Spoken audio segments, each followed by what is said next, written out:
काय म्हणताय? अगदी हॉटेलसारखं सांबर पाहिजे आहे, तर ही रेसिपी तुम्ही न चुकता पहा. इथं 1 वाटी मी तुरीची डाळ घेतलेली आहे, स्वच्छ धुवून. छोटी 1 वाटी हरभऱ्याची डाळ भिजवलेली घेतलेली आहे. भोपळ्याची साल काढून आपण भोपळा चिरून घेतलेला आहे. कांदा, टोमॅटो थोडं मोठं-मोठं चिरून घेतलंय. अर्धा चमचा हिंग घालायचा, चवीनुसार 1 चमचा मीठ, अर्धा चमचा हळद, थोडी चिंच घालायची आहे, थोडा गूळ घालायचा. कलरसाठी इथं आपण काश्मीरी मिरची पावडर 1 चमचा घातलेली आहे.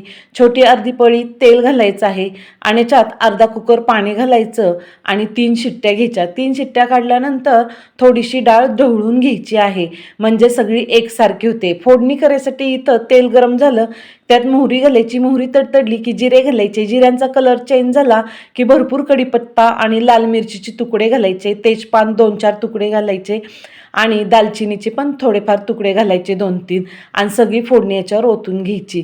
नंतर त्याच्यात आपण मिक्सरला बारीक केलेलं खोबरं घालायचं आहे, पाणी घालून बारीक केलेलं आहे आणि इथं तिखटासाठी आपण लाल मिर्च पावडर घातलेली आहे.